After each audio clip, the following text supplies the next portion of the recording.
While every brand has been restructuring, reshaping, and rebranding, Saint Laurent has become the most in-demand brand in the world, and they have done so by doing the complete opposite. 2025 was the year of the creative director musical chairs, and with all these new creative directors comes a new vision for the brand, a newness to the brand. But what about the fashion houses that didn't change this year? What about the fashion houses that stayed rooted to their DNA even if everyone else was pivoting and changing? Because those are the brands that are going to win long term. The brands that stick with their DNA and avoid all the chaos are the ones that are going to win. And the best example of a brand that is winning is Saint Laurent. And I'm not just saying that because I'm a huge Saint Laurent fan, okay, no.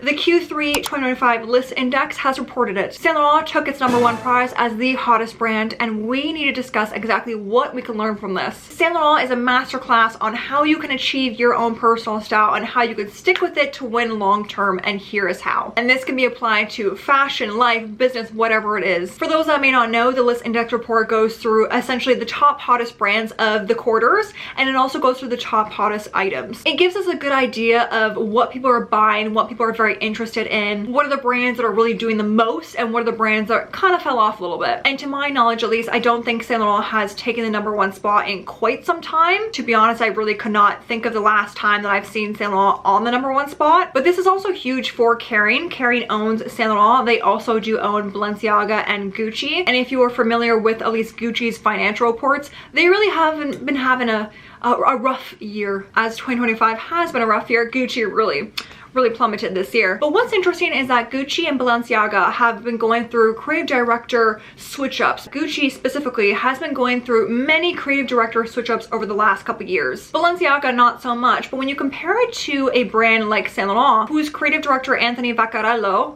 so Italian of me, has been with a brand for 10 years, a decade. In creative director land, a decade at this point is almost unheard of. Saint Laurent, I think, is one of the few brands at this point that has had a creative director that long. And over the last 10 years, Anthony has really established a very clear vision for the brand. Clean silhouettes, power dressing, there's almost like a very clear, distinct character when it comes to the YSL woman or man. It's clean, powerful, yet sexy at the same time. If you are familiar, you can almost look at something and be like, oh yes, that's from Saint Laurent. And this clarity is why Saint Laurent is winning. They've never lost sight of that clarity. They know exactly who they're designing for. They stayed in their lane. They repeated, which I'll get into in a little bit. They built reference points. Whereas all of the other brands were chasing trends, chasing viral moments, reinventing themselves constantly. The second something didn't sell right away, it was almost like, no, take it off the shelves. Give the people a new idea, because maybe that new idea will sell instead. In turn, Saint Laurent created a loyal, long-term audience versus a brand like Gucci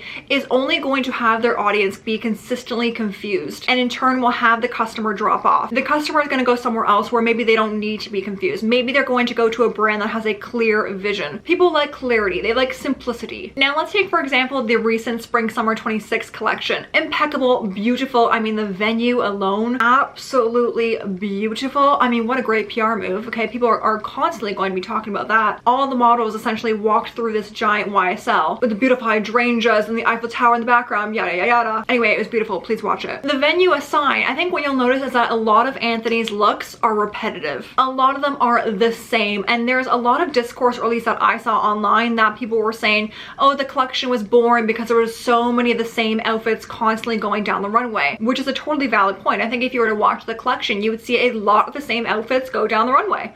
It's totally fair, but it's also 100% intentional. As I sit here and edit this, I'm completely flabbergasted that I got these numbers so incorrectly wrong. Listen, math is not my strong suit, okay? God knows what I was doing originally. In the spring summer 26 collection, there were 9 looks with this very large white bow shirt. There were 15 of these trench coat dresses, all in different colors, and then 14 of these very extravagant, grand, almost very Victorian-esque dresses in this almost like nylon fabric. Then there were a total of 12 looks that had more elements of leather, either a full leather look or just a leather jacket. So you had the bow tie, you had the trench coat dresses, you had the very Victorian-esque dresses, and then you had the leather details, totaling up to 50 looks that were not completely different from each other. Similar, but different. Now, I wasn't there, okay, so I cannot say if this is an actual fact. One of my dreams is to go to a Saint Laurent show, so maybe one day I'll let you know. But I would imagine that if you're watching a runway show, by the time the 10th separate look goes by, that you might actually forget what the first or second look even looked like. But if you've seen 10 looks that have a very similar element to them, like the bow shirt, you might pick up by the 10th look, hey, that's the same bow shirt that I've seen 10 times in a row. It's much easier to remember and it's much easier to recall said pieces. A show that is so repetitive is not an accident. It's an act of deliberately trying to make a statement. The pieces that were showcased continuously down the runway are likely going to be a conscious choice. Likely they are going to be the more sellable pieces and they're going to be a signature to the collection. You can take, for example, in recent years, the Saint Laurent leather jacket that was a very prominent in a couple collections, honestly. But if you wanted to go to the current collection, the fall winter 2025 collection, the very long snout pumps, which you have probably seen all over the internet. To me, I call them the bird snout pump because they look like a snout from a bird. Or even the pump with the slanted heel. I wanted that shoe so bad. Saint Laurent shoes are famously known for being wildly uncomfortable, which I think is a deep devastation. Saint Laurent creates this familiarity through repetition, and they don't chase novelty for the sake of chasing novelty. Balenciaga.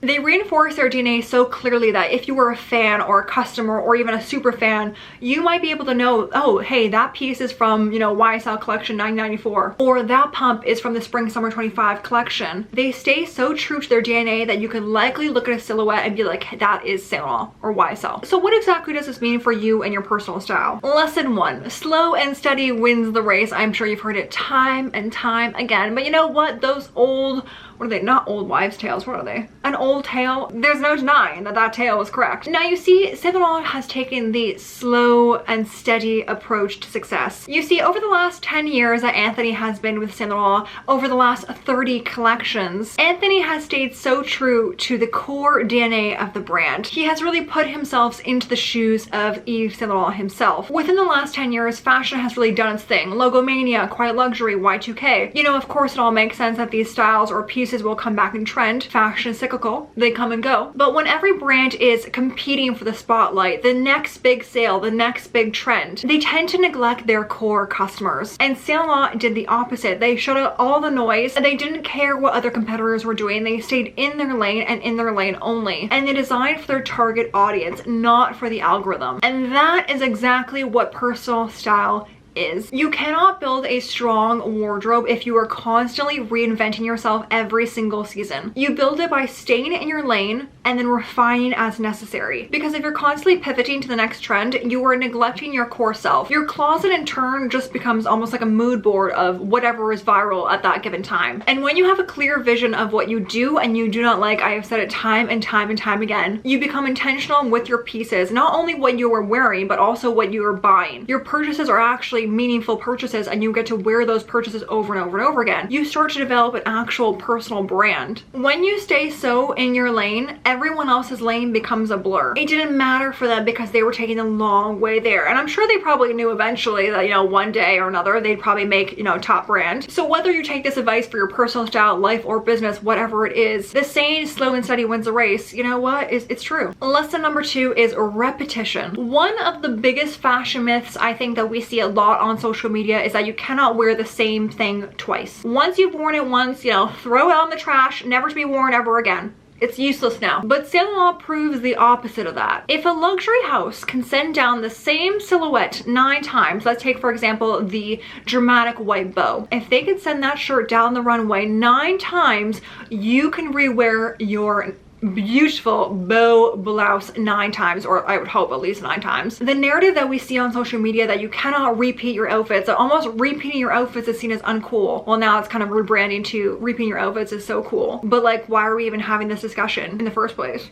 We're supposed to repeat our outfits. That's kind of my opinion. I won't get too much into that. But repetition makes you recognizable. And I read an article, I think I actually mentioned this in one of my previous videos, I forget which, but I read an article when I was young about how the most stylish women in the world wear a uniform and they repeat that uniform, i.e. they have certain pieces in their wardrobe that they stick with, that they love, and they repeat wear them. Repetition is not boring, it's consistent. Think of it like this: the pieces that Anthony sends down the runway over and over and over again and creates creates that repetition becomes synonymous to the brand, or at least that collection, which is exactly what Saint Laurent wants. The repeated pieces almost become synonymous to you, and that's exactly how you build a brand DNA, or if you're just your own self, your own brand. And this is exactly why classic, well-made pieces are worthy of investing in, because those are the pieces that you are going to wear over and over and over again. They are essentially the building blocks of your signature style, and they don't have to be, you know, these white t-shirts or a trouser. It could be, like, you know, the most extravagant, I don't know, feather boa shirt. Fast fashion culture has really made it normalized that we wear pieces once and that's it, versus personal style is the complete opposite. We shouldn't be wearing pieces and throwing them out because, you know, they're not part of our style, versus if you just took the time to understand your personal style and invest in quality pieces, we wouldn't be having this discussion to begin with. So if there's one thing you take away from this lesson, is that repetition is good. It is not bad. It is not boring. It's a building block towards your personal brand. It is synonymous to you. At the end of the day, Saint Laurent didn't make the #1 hottest spot on the list index because they were trendy. They made the #1 spot because they stayed so true to their brand's DNA, even through all the chaos in fashion and honestly just economic times in general. Brands, people, and wardrobes stand the test of time because they do not dilute themselves. So as you build your personal style or even brand, think of Saint Laurent as an example. Define your vision, know what you dislike and what you like. I've said this time and time again, it's true. And repeat what makes you feel good. Repeat what makes you feel so confident. Maybe you don't need new clothes, maybe you just need more clarity. And maybe you don't need to chase trends, maybe you just need to define your lane and stick within that lane. And that is exactly how you win. Cut out the noise, focus exactly on yourself and what you like, and what you like only. So does Saint Laurent deserve the #1 hottest spot on the list index? I absolutely do think they do. There is so much that we can learn from Saint Laurent, whether that be through fashion, life, or even business, and they're really a testament to the fact that taking a long way is really how you win. Now I hope you did take away something from this video. I hope you learned something. Let me know your thoughts down below. I would love to hear. I'm gonna leave you guys here with another video recommendation down below, and I will see you guys in next Sunday's video. Thank you so much for watching, and I hope you have the utmost fabulous day ahead.